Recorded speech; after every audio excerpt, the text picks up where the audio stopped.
All right, make sure your turkey is breast side down on the board. We need to remove the packet inside that may contain your giblets and your neck. We want to pat the turkey dry. You don't want it to slip while you're trying to cut it. Pat dry both sides and make sure your cutting board is also dry. All right, now that you have your back side up, we're going to cut out the backbone that runs through the part of the turkey here. I like to start on one side and using sharp kitchen shears cut all the way down. Sometimes I do need to use both hands to get all the way through. Take your time. It'll take a little while to get all the way down the bottom. All right, I'm actually gonna flip my turkey. I have short arms, so it makes it a little bit harder for me to get all the way down the backbone. So if you need to turn your turkey, I'm gonna chop off this little bit of extra here. You can start on the bottom side and work your way up to meet where you last. This part is pretty tough. You're gonna need some grip strength to get through this part. If you need to cut the skin first, go ahead. Okay, last part. And you have that side. Now I'm gonna flip it back around and do the same thing on the other side. All right, and this last bit.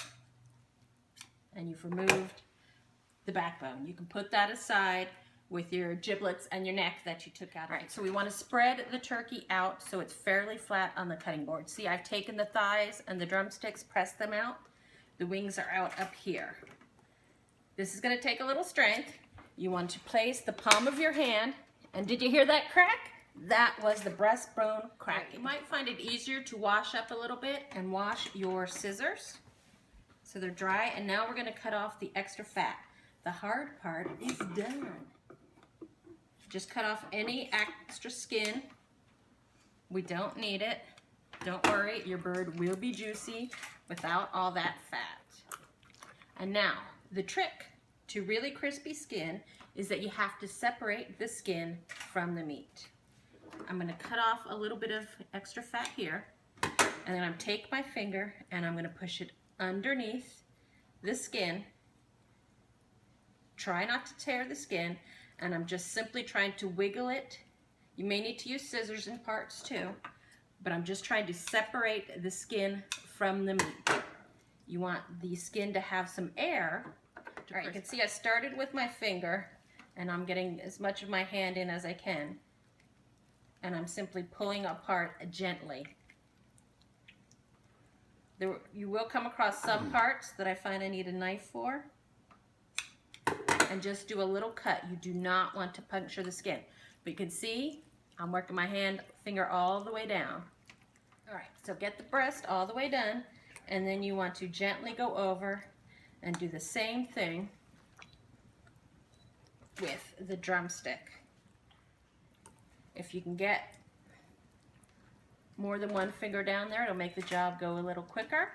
Just be careful that you don't puncture the skin. There we go. You just have to be a little bit patient.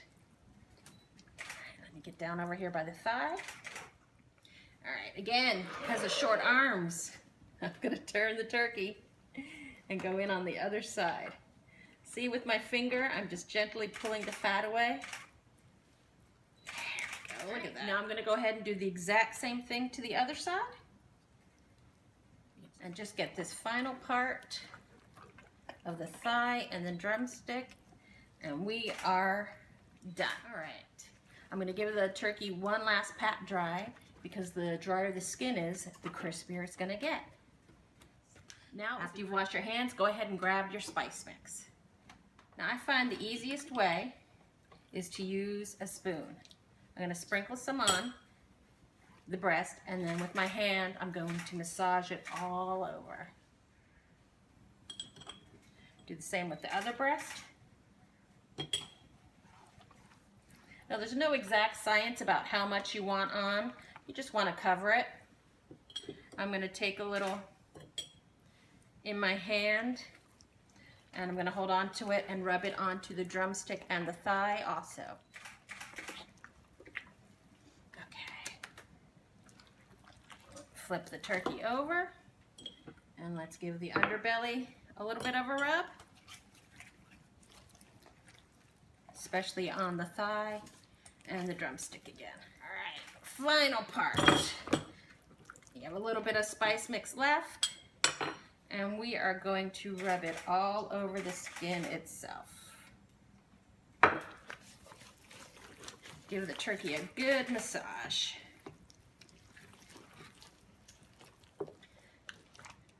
Now you may have noticed I didn't use any butter or oil, and you're not going to need it. Your skin is going to be crispy because you separated it from the meat, so it's not going to steam. Here I've got a wire rack that has coated both sides with cooking spray. This will help you clean it, and it's on a rimmed baking sheet. I'm going to place my turkey on top and spread an oven that has been preheated to 450 degrees, and it needs to cook until the thigh has an internal temperature of 165 degrees. I like to put in a probe, but you can certainly use an instant read thermometer.